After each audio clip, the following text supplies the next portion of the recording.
We're going to divide into groups of 10, and we have multiple leaders to lead. So that will be held at Lake 6, and we'll be announcing that. But please put that on your calendar to join us for that bird walk. We're still looking for volunteers for the CBC. We'll be, we've reached out to some people. We'll be reaching out to others this week, coming week, and hope that you'll consider participating as a volunteer in that effort. We can share more information about it with you. Tonight, we are fortunate to have with us Kelton Mote, a biologist with the Texas Parks and Wildlife Department. Kelton is here tonight to talk to us about the work at the Yoakum Dunes Wildlife Management Area on the subject of lesser prairie chickens. Kelton, thank you again for your patience to get this scheduled and for joining us tonight and for presenting the information to us. We will probably go ahead and if everyone would stay muted through the presentation, but we will do a question and answer following that, which will everyone will be unmuted. So at this time, I'd like to turn it over to Kelton. If you'll share your screen, you'll be able to get going. All right. Yeah. Thank you, Glenda. Thank you. Let's see if we can get this working. It says host has disabled participant screen sharing. So I guess that just needs to be enabled. Try it now. All right, there we go. So can everybody see that? Yes. Okay. Yes, indeed. Let's see.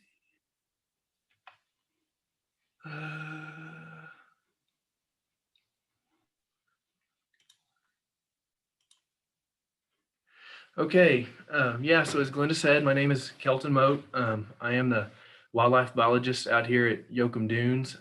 This job is fairly new to me. I just started in April, so I'm going to be talking today about kind of what we do out here at the WMA, our job duties and kind of our goals and objectives. And it's kind of going to be interesting because I'm still learning about our goals and what we do out here. So a little bit about me is I went to school at Tarleton State University. That's where I did my undergraduate. And I'm currently still doing my master's at Texas Tech. I've wrapped up my classes and field research. We looked at mesomammal predator reduction and its effects on like northern bobwhite quail nest success and chick survival. And we got to have our field research out at the 4 Sixes Ranch, which is about an hour and a half east of Lubbock. But I'm still wrapping up the thesis and data analysis on that, and then I can get out of there and move on. I grew up about an hour south of Abilene in a little town called May. My dad is actually a biologist for Texas Parks and Wildlife and has been for almost 30 years. And so growing up, I got to ride along on deer spotlight surveys and go to CWD check stations on the weekends and walk through the field and look at plants and stuff like that. And so that's how I developed this passion for wildlife biology, and that's ultimately kind of what's led me to be here today. So I appreciate everybody joining in. I'm just going to be talking a little bit about what we do here at the WMA, and then hopefully at the end kind of touch on some prairie chickens. So with that, we'll get started. So like I said, I work on a wildlife management area, and so there are about 50 of these across the state, owned by the public, but run through Texas Parks and Wildlife Department. And the overall goal of these WMAs are to provide public opportunities, whether that's through education or field demonstrations through not only the public, but private professionals, and then provide hunting, camping, hiking, all sorts of different outdoor recreational activities. And then to also conserve the wildlife and those vegetative communities and their habitat that exist on those WMAs. And we can do that through research and active management. Like I said, there's about 50 WMAs across the state, totaling about 750,000 acres. But if you'll look at what we call the High Plains ecoregion, which is kind of this brown in the top left, so that the pink on the right that makes up the right side of the panhandle is the rolling plains, and then on the left is the high plains. And so out of those 50 WMAs, we actually only have 2 in the high plains. So Yoakum Dunes is very important to not only the wildlife, but to Texas Parks and Wildlife, as it represents kind of that ecological region. So there's pointing out the high plains there. And we know this to be one of the most productive and biologically diverse regions. So it didn't make a lot of sense that we only had these couple WMAs. And then we also have important problems here, like conversion into cropland, oil and gas, and wind energy. So you can kind of start to see how it came about that the need for this WMA was important. So a little bit about our history. From 2007 to 2013, the land was run by Texas Nature Conservancy, and they were purchasing private land tracts and forming the WMA. And then in 2014, Parks and Wildlife officially became the management agency to oversee practices conducted on the WMA. And then in 2015, WAFWA, or Western Association of Fish and Wildlife Agencies, purchased additional piece that's just separate from the WMA. And so today we total almost 16,000 acres here west of level land, southwest of level land, about 30 minutes from New Mexico. And so this provides you, kind of shows you where we're at. The WMA exists in 3 counties, Cochran, Yoakum, and Terry County. And so you can see the main body of the WMA that was purchased through separate private land tracts. And that totals, that eastern portion there totals about 13,000 acres. And then that separate smaller tract up on the northwest is the remaining 2,000. So in addition to, our overall WMA goals that persist throughout the state, Yoakum Dunes has its own unique goals and objectives that also align with those broader goals. So we still place emphasis on research, conservation through active management, and public hunting opportunities. So we've got a few different research projects that have gone on throughout the years, and I've actually was not here for any of these projects, so I can't talk much about them. But mule deer are obviously very prevalent in this area of the state. And so, and being a large economic resource, those are one of the top tier species that we try to look at as far as research goes. And then horned lizards have been state listed as threatened for several years now. And so there was research going on with them. I can't really talk much about the arachnid and mesquite, that research project, or the grassland birds. And the yellow mud turtles is kind of an interesting species, because the only water out here is what's produced through what we call overflow pits from the wells that we dig. So there's not actually any natural occurring water on the WMA. We don't have any playas. And so what we just have are these overflow pits. And I guess they've been there long enough, and there's enough of them that we have several of these yellow mud turtles that are pretty prevalent in the summer. And so they university looked at some survival and reproduction on those guys. And to my knowledge, there has not been any lesser prairie chicken research done on the WMA itself. There's been some research done around. However, I am working with a professor from Texas Tech, Dr. Grisham, and we're hoping to put GPS backpack units on chickens come about March or April when they go to getting on the Lex and they're easier to capture. But we're hoping to put these GPS units that actually have a solar panel on them. So this will allow us to leave them on the birds for a much longer time and allow us to get points at a much shorter time interval, so we can record a lot more points because we have the battery capacity to do so. So that's going to be some interesting research. We're hoping to look at kind of their association to different management practices. So see how they use areas that have been prescribed burn or areas that have been aerial herbicide sprayed for Chinook. So excited about that research, and hopefully the permits and everything line up for us to start in March or April with those guys. So let me see. We do several, I talked about research. So in addition to research projects through universities, we do several baseline inventory research, which just allows us to monitor populations. So when we do these management practices, we want to know, are they negatively or positively affecting these wildlife communities? How is weather? All sorts of things. And so we try to just keep up with these guys.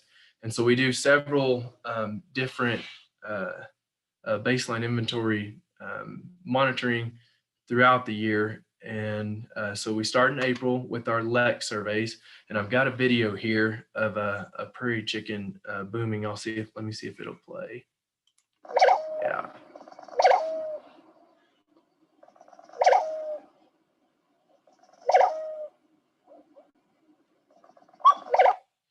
Yeah, so we caught that with the trail camera, and I needed the video to be just a little bit longer, but that's kind of how it always seems to go. But how we count these guys is in April, when the males are getting on the Lex and doing this call and their breeding dance, we'll go out, and these Lex they use from year to year, so it's repetitive, and so we have a good idea of where they're going to be from year to year. Now these do move a little bit, and sometimes new Lex will pop up and some will dissipate.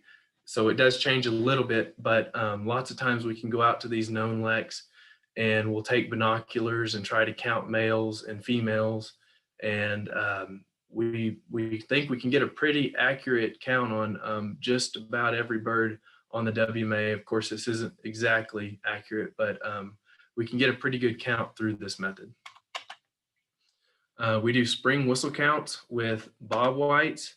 And so that's just driving a predetermined route, road route, and counting those whistles in the morning gives us a good idea of bob white spring estimates. Fall covey counts, again, with the bob whites, and scaled quail, roadside counts. So we have those three different counts that we do for quail, both bob whites and scaled quail. We do spotlight surveys for our mule deer. We actually have mule deer and whitetail deer. We did not count any whitetail deer on the routes this year, but they have shown up on cameras, so we know they're here. And then I've seen pronghorn several times. We didn't count any of those in the spotlight survey either, but any of those three species will record during our spotlight surveys. And we usually run those twice a year, and starting in October, I believe. Into October is when we run those, but those run starting at dark, and then our route takes us about 3 hours to drive. We do vegetation surveys. These are not my favorite. Some people like them. We have 20 transects that we have to do, and we rotate. So we do 10 one year and then 10 the next, and they flip-flop between the two. But this just allows us to monitor our range conditions, how vegetative communities are responding to rainfall or grazing, things of that nature. And we also do photo points. which is just like another version of these vegetation surveys. So we have these T-posts that we've got in the ground that are scattered across the WMA. And so we take these pictures at these T-posts every year. And so then we can go back on the computer and visually see, it's no longer just numbers on a data sheet, but we can visually see kind of how that vegetation is changing throughout the years.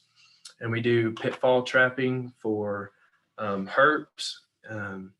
I don't have a good picture of a pitfall trap, but basically what that looks like, for those that don't know, is it's just a drift fence. So you have some metal flashing, and these lizards or snakes or frogs, when they're crawling along the ground and they run into this metal flashing, it'll force them left or right, which inevitably they'll follow that fence long enough that they'll fall into a bucket that's buried into the ground, and then we can come the next morning and count what's in the bucket. And so that's one way to monitor those herp communities. And then we also do dove banding. We don't do any white-winged dove banding, so it's all mourning dove out here. And this year alone, we banded 250 birds. So we had a really large effort on the mourning dove banding this year. And it was actually really easy. So like I said, the water out here is all in the specific locations are overflow pits. And so these doves kind of concentrate to the water and they're not spread out. And so it's easy to bait these guys in and catch them. And we use leg bands to kind of monitor hunter harvest and also movement of these guys. So whenever one of these guys is harvested, starting dove season starts September 1. So if one of these guys gets shot and a hunter reports that, then we can look at how old the bird was or how far it moved from where it was banded. And we can get an idea of hunter pressure based off of the percentage of bands that gets turned in every year. And then we also have trail cameras that are set up across the WMA, mostly at these water overflow pits that I talked about, that again, just kind of not much is done with this, but it just kind of gives us an idea of what's out there. I mentioned before that the white-tailed deer showed up on camera. And so if it wasn't for cameras, we wouldn't know that the deer were here because we didn't count any on our spotlight survey. So those provide valuable data to us as well. And then finally, we do small mammal trapping. And so these are caught through Sherman traps, which are just kind of like live traps, except they're much smaller and they're don't have holes in them for the rodents and stuff to escape. So, and those can just be baited with seeds or whatever kind of attractant that we can use to attract those small mammals. So, we're doing this baseline inventory to monitor these animals. And so none of that would be important without this active management to be making a difference. And so there's several different things that we've done just while I've been here, and then some things that we look forward to in the future. And so I'll go through each one of these one at a time. So the first one is prescribed fire. So we actually have not burned on Yoakum Dunes yet, but if anyone is familiar with the Matador Wildlife Management Area over near Paducah, you'll know that they do lots of prescribed fire. And so fire is very important to the High Plains ecoregion. Historically, it was burning, I think some say as often as every 4 years, but it could be a lot more often than that. We all know how often lightning strikes and causes those dry fires. And so now we have things like fire trucks and volunteer fire departments that are going to put those out. And so normally those would have burned. We believe that Native Americans even set fire to manage rangelands. And so this ecosystem is adapted and evolved to high fire return intervals. And so when we take that out of the equation, things change. We end up with, woody brush encroachment and conversion of these grasslands to more woody vegetation dominant communities like sand sage and shin oak. And so we can use fire to create certain plant communities, so return back to successive communities. And we can do this with very controlled techniques. So burning on certain days where the humidity is higher and the wind is lower, for less likelihood of that fire escaping, but still getting a good burn. We can do different burns in the summer or the winter, just depending on if we're looking for higher grass return or higher forb return. And so there's a whole science to this prescribed fire, and people who are much smarter than me can explain it a lot better. But we can use this as a management tool for really any species that relies on grasslands. But we do know that fire is very beneficial for increasing diversity. So like I said, shin oak, can form monocultures, and sand sage as well. And so that fire just helps it return it back to that primary succession stage, and something that's more natural, what would have been here hundreds of years ago. We did start a prairie dog relocation in August this year. We released 70 individuals that were caught over near the Air Force Base, the old Air Force Base there in Lubbock.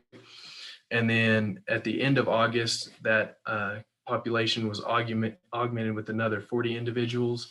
We're kind of facing a tough time right now because we've got the raptor migration. And so our numbers, I'm estimating, but I'm thinking we're back down to around 10 or 15 individuals on the town right now. And a lot of that is just because, the raptors are going through and they're getting a bunch of these guys.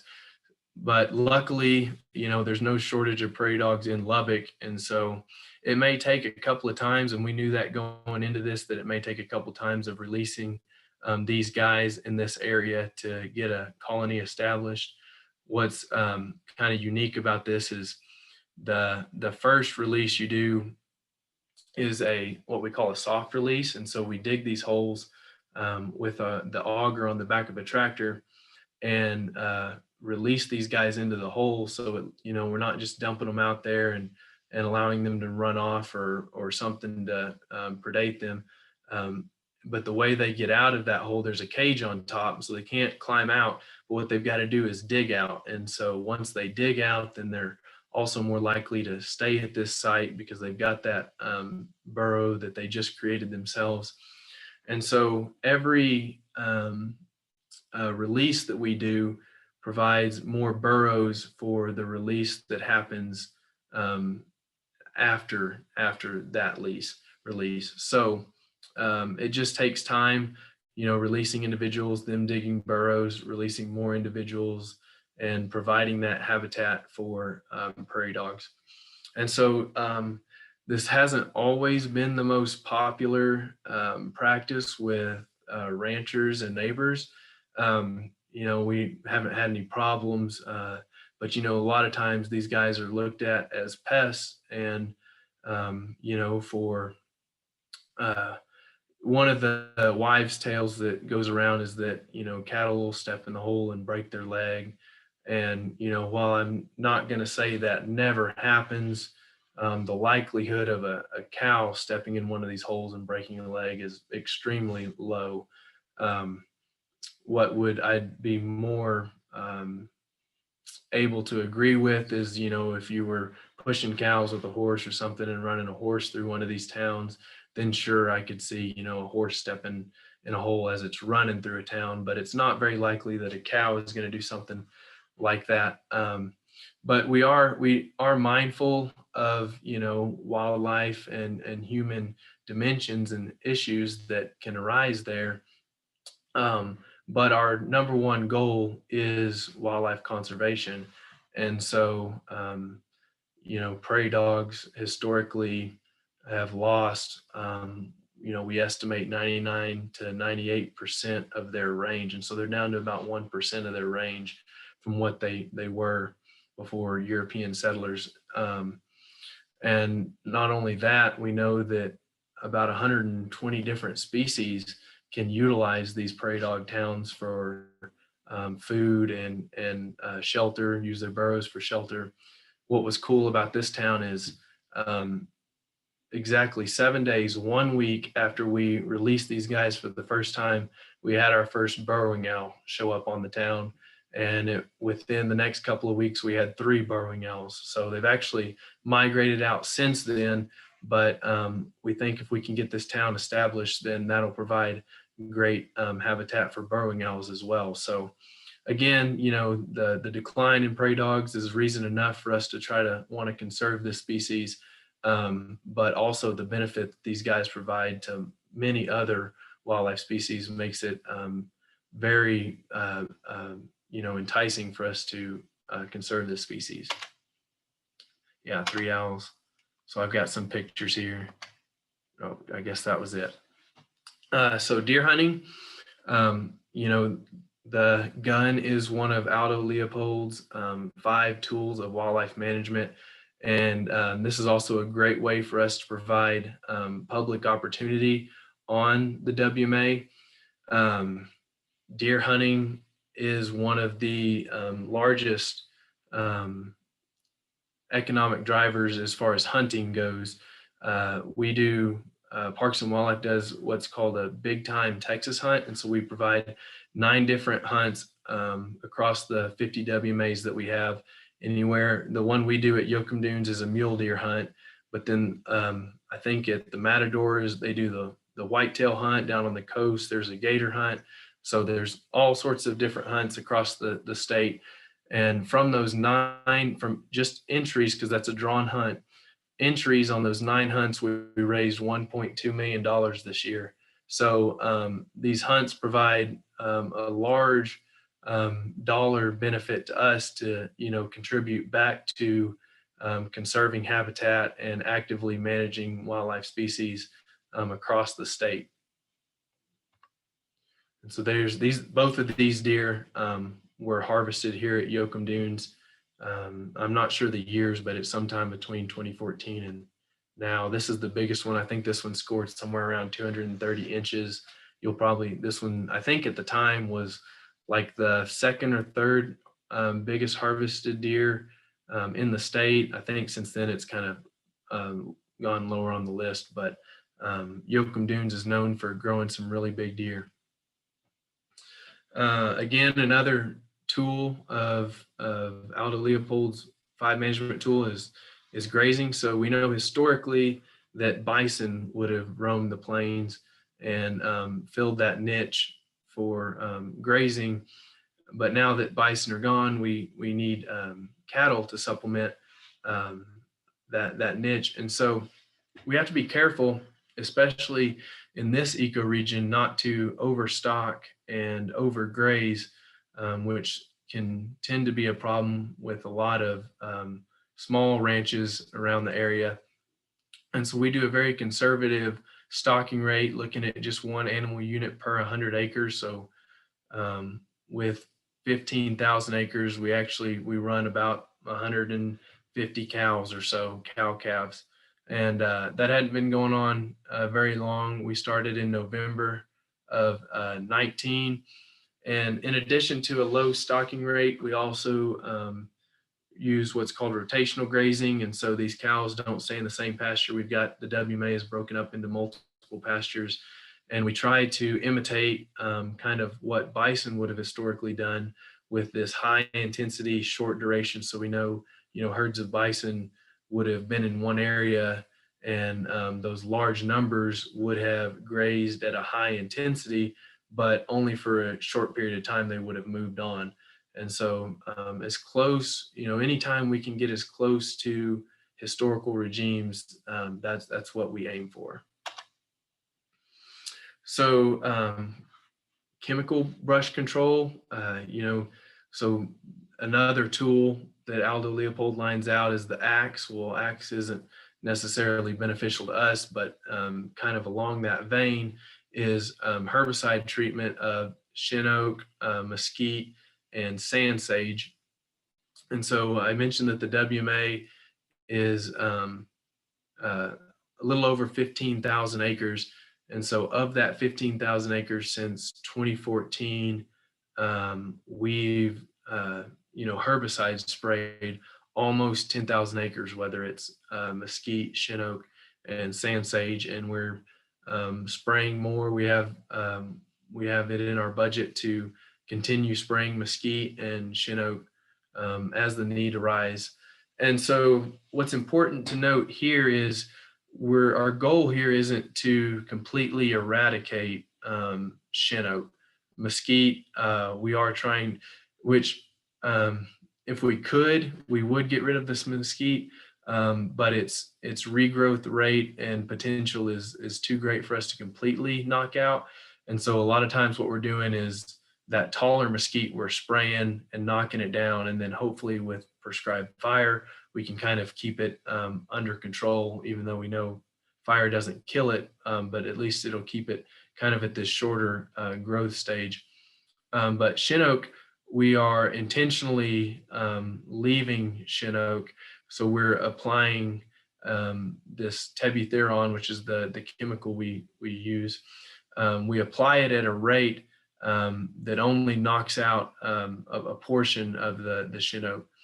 And so historically, chinook was here, and chinook is important to prairie chickens. But what we're trying to prevent or to get rid of is these areas where the chinook is completely dominated, to where it is just a sea of chinook. So we want those warm season grasses to be abundant with the chinook as well. And so we're going to have to, since we're not completely eradicating chinook, this is something that has to be maintained. We're hoping that once an area is treated, then that application will last upwards of 10 years. Could be less, could be more, environmental conditions change things. But again, these chinook it's important to keep in mind that chinook is an important plant to mule deer and quail and prairie chickens. But too much of a good thing can be a bad thing. So water, this is just kind of showing a map of the wells and troughs and guzzlers that we have dispersed across the WMA. So we have 27 of those. I don't have that Lewis tract, that northwest portion that was 2,000 acres. I don't have that on here, but it's got 3 or 4 wells on it. And so we have 3 different types of water. The yellow squares are solar panel wells. And then the green triangles are our guzzlers. So that's our rain catchment troughs that can provide water to wildlife just through catching and storing rainfall. And then the blue circles are just like our solar wells. They still have the overflow trough, but they just run off of a pipeline that starts up at that north circle there in the house pasture. And this is, this water that we provides water for multiple different species. And I'm not sure how many pictures I had here. Pronghorn, coyote, that's a barn owl, mule deer. We even have waterfowl that shows up. I've seen them actually throughout the year. They're obviously more prevalent this time of year, but several different species use that water. So lastly, I'm going to talk a little bit about the prairie chicken. So in the United States, there's 2 species of prairie chicken, the greater prairie chicken and the lesser prairie chicken. And so the heath hen, the 3rd subspecies of the greater prairie chicken that you see there, is extinct. And then the pinnatus subspecies of the greater prairie chicken is found up near Kansas. There's not anymore in Texas. And then, but what you will find is the Atwater's prairie chicken. Although these you've probably heard of, they get a lot of media coverage because they are, critically endangered. Historically, these guys occurred along the coastal plains in Texas and Louisiana. But 2003, there was estimated about 60 birds. And then Hurricane Harvey came in, and I know that hurt the refuge and bird numbers there. So I think today they're still sitting at close to around 50 birds, but lots of effort, breeding efforts, and different projects go into conserving those guys. So what we're dealing with here on the WMA is the lesser prairie chicken. And the lesser prairie chicken has been a candidate for listing under the ESA since '98, and it was listed as threatened in 2014, but that listing was reversed in 15 and then enacted finally in 16. But today it is still a candidate for listing under the Endangered Species Act, and it does occur in 5 states. It's Texas, Oklahoma, Kansas, Colorado, and New Mexico. And I should have got a distribution map of those guys. But really, this is the only part of Texas that has these lesser prairie chickens. And so they're reliant on these, really the sand sage communities. And so it's kind of one of the leading goals of Yoakum Dunes is to provide habitat for these guys. So kind of what's notable about prairie chickens, other than, you know, the low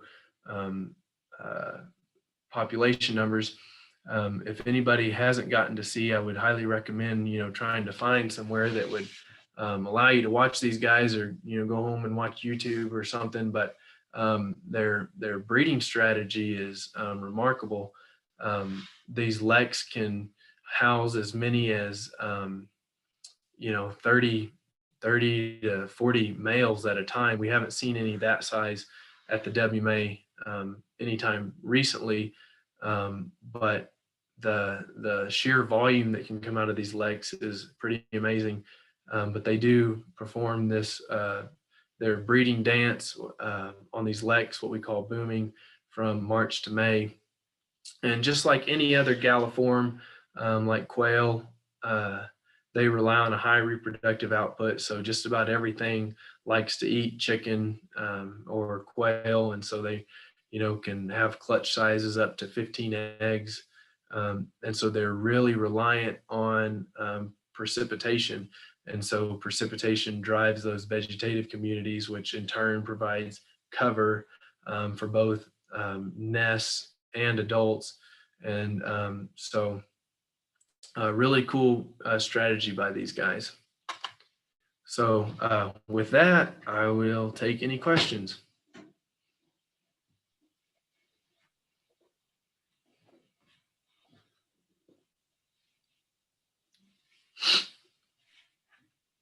I hope I was close to my 30-minute mark. I wasn't really timing. You were awesome. Let everyone unmute a minute. We may need to do that ourselves, but everyone's starting to unmute. So give us just a minute and we will hopefully have a few questions. Your presentation was awesome. Thank you. Yes, thank you. Thank you. I do have a question. Yes, ma'am. Do you have access for us, for those of us who are in the Audubon Society? Can we get access? That's a great question.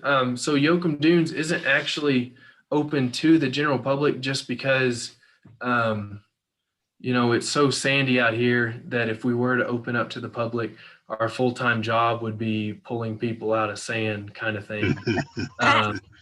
And also, you know, we try to keep foot traffic as low as possible, you know, so we're not harassing the chickens, and we're providing that opportunity. You know, I did mention that we do some kind of field day or something. I would be glad to, you know, I've got a boss to report to just like everybody else. And so I would be glad to see if there's something we could set up, you know, come April or something. And, you know, if we could do some kind of, you know, see the chickens booming kind of thing. Yes. You know, like I said, I've been here since April. And so it's kind of, a lot of that's unknown to me, but no, we're not actually open to the public for those reasons. Okay, I mean, that makes sense. I just thought maybe we could work something out with the Audubon Society itself. That'd be fun. Yeah, no, I would be open to the idea, but like I said, I've got a boss to report to too. So Thank you. yeah, yes, ma'am.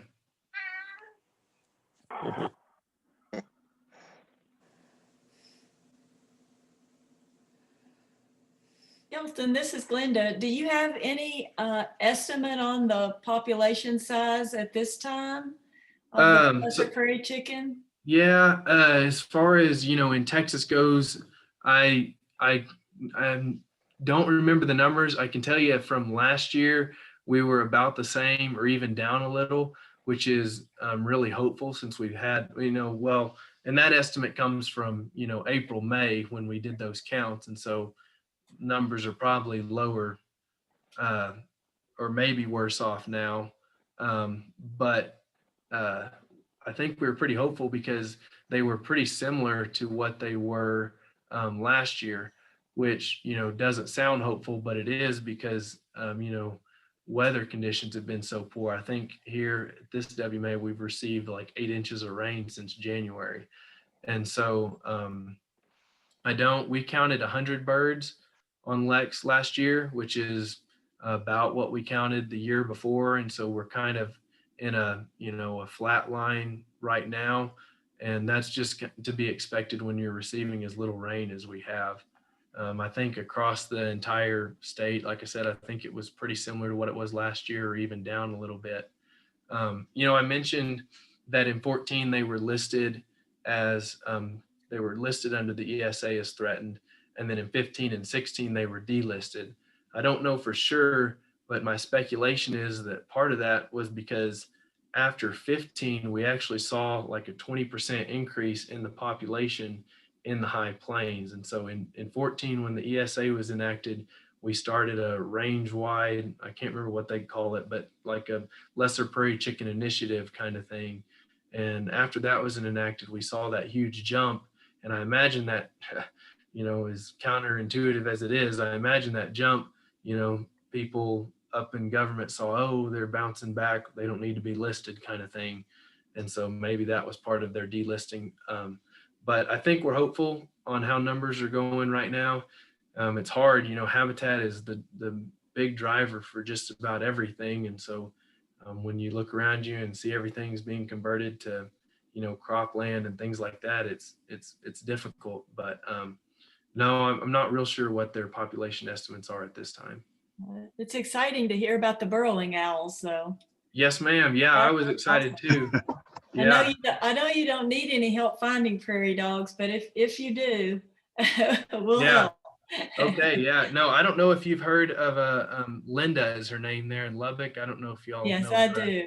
I do. Okay, yeah. So Linda's, she's Good. been a huge You have help. a resource. Good. Yes, ma'am. Yeah. Yeah. I've actually got to go out with her and catch some prairie dogs. They're doing a restocking effort back down in Mason, which, there's not prairie dogs for miles from Mason Mountain. And so they're doing really good work down there. But I got to go help her kind of catch some dogs for that town. But yeah, she has been super helpful in not only providing prairie dogs, but knowledge on. That's awesome. Yeah, she too. is knowledgeable. Yes, ma'am. How about other questions? Nope. Go ahead. I'm wondering if you could tell us what you've learned from the banding with the mourning doves. Yeah, I can't again give you exact numbers. I think one of the things we saw this year was we had birds that were we knew were at least 5 or 6 years old. So when we catch a mourning dove, we can classify age into 2 categories. So that's hatch year and after hatch year. So based on feather colors, we can say, well, this bird was born this year or after this year. And so some of these bands that we get back, if it was banded and caught when it was an after hatch year bird, we don't exactly know how old it was. So this bird that we recaptured this year, that's the other thing I forgot to mention, is that not only do these bands get reported when they're hunter harvested, but we recatch birds every year. And so we actually had birds that we caught this year that were banded 5 or 6 years ago, which is pretty old. You know, the record is somewhere around 15 to 20 years for mourning doves, but a 5 or 6 year old mourning dove is a really old bird. Mhm. So Wow. we were excited to see that. Yeah. Kelton, when you guys are doing your field work, Yes, sir. are you doing it all by hand on foot, or are you using technology in your efforts? Well, what kind of field research are you talking about? When you're doing your booming, and you said you had the T-posts scattered across the Yes, WMA? sir. So for the lek surveys, you know, we've got handheld GPS units that help us keep track of where leks are from year to year. Mhm. Usually what that looks at is we use a vehicle to get across the WMA. We pull within, you know, 200 yards or something of where the lek is. And then we kind of try to walk up with binoculars kind of thing, and then count birds that way. With the T-posts, with our photo points, yeah, those are scattered across the WMA. I guess, is that what you're asking, is do we walk to everywhere, or do we use Yes, vehicles? basically, yes. Okay, no, we don't. We have UTVs, ATVs, and four-wheel drive pickups. So, but I tell you, I've been stuck this year already 3 times in, you know, four-wheel drive, locked rear differential, you know, the works kind of thing. So and that's in the road. You know, you don't get stuck out in the pasture where there's grass. You get stuck in the road where it's sandy. So Right. Very cool. This was a great presentation. Thank you very yes, sir. much. Thank you. Thank you. Enjoyed it very much. Kelton, we have So a what are the thoughts concerning white-tailed deer moving into mule deer habitat? Uh-huh. Yeah, so that's interesting. So mule deer actually outweigh whitetails by quite a bit, right? So you would think that a mule deer would be able to hold its own, and this is just anecdotal data, and from what I've heard from colleagues is that whitetails are actually much more aggressive than mule deers, and so they can push kind of these guys out of their region, and we know that they can actually hybridize. Now I don't know that that's super common, but they do have the ability. Yeah.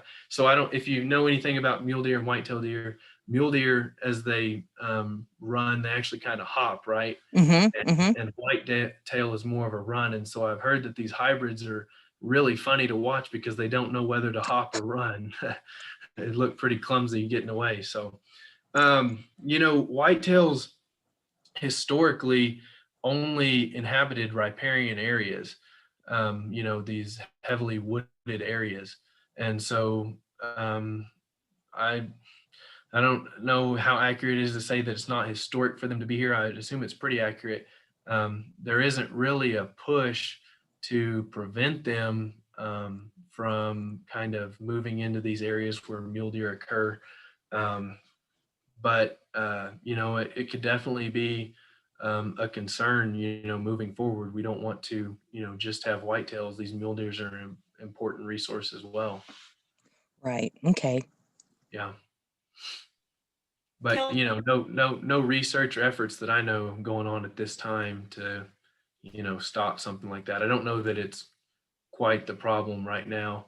And you know, with chronic wasting disease going on right now, there's nothing that the state is going to enact that's going to, you know, try to lower whitetail numbers just because we're so unsure about how this chronic wasting disease is going to move forward. Kelton, we have a question in the chat Yeah. from June, and I like the question. I'll pose it to you. What do you like best about your job? Oh man, that's a hard question because there's so many things. I did really enjoy the mourning dove banding, getting to put, you know, hands on birds. And I think there's only one other person in the state that banded more doves than me this year. And she lives over near Paducah, and she banded 300 birds. So it was kind of, and she didn't know it, but in my mind, it was a competition to see who could band more birds this year. And so I really enjoyed, you know, being successful in catching those birds. I gotta say, it is hard to beat getting up in the morning, watching the sunrise and listening to 15 or 20 of those prairie chickens booming. Like I said, I grew up an hour south of Abilene. And so a prairie chicken was foreign to me. They don't, occur down there. And so this was a new experience to me. And so I really enjoy that as well. Well, we appreciate your enthusiasm. I think you're in the right job, and Well, thank you. Yeah. we're glad to have you spend time with us. Are there any questions for Kelton? I guess I have one more. Good. Sure. Um, Go ahead. Many of us on this attendee list are also master naturalists. If you ever need help with the BioBlitz, we would love to help out. Okay. Tell me what BioBlitz. What do you mean by BioBlitz? So a group of us show up and basically document everything we find, plants, animals, insects. We can do black lighting and see how your nocturnal insect diversity is. I mean, whatever you're interested in, honestly. Okay, so it's just another form of baseline inventory as far as counting different Yes. kind of bugs and stuff like that. Yes. Okay, yeah. I'll have to see about what we can do, but I think any additional baseline inventory is always beneficial to us. So that would be great. Yeah, I love having volunteers out here. We have Parks and Wildlife has a whole volunteer management system kind of thing, and Yes. so I'm always glad We to use get. that. But yes, ma'am. I'm always glad to get volunteers involved, because one, that's less work for me, and two, other people get to enjoy this too. So I would be interested. Did you email me about the BioBlitz? Have you? I think I emailed you about a field trip, but if Okay. a BioBlitz would be more helpful, that's another option. Absolutely. Well, either way, field trip or BioBlitz, if you'll just email me, if you'll reach out and just kind of email me what you're looking at, Sure. then I can forward that along or bring that up or whatever. So but yeah, I'd be glad to have y'all out here if that's a possibility. Okay. All Thank right. Last chance. Any questions? Well, thank you all for joining in tonight. Kelton, thank you so much. Yes, Very, ma'am. very interesting presentation and very well done. Thank you. And we hope to work with you again in the future on some things. Yes, ma'am. Yep. No, it's always a good time. Not often is your avocation also your vocation. So I enjoy Awesome. talking about it. So thank y'all for listening. All right. Well, thank you, Absolutely. everyone. Thank you. And good night. All right. Thank you. Thanks, Glenda. Thank Good you. night.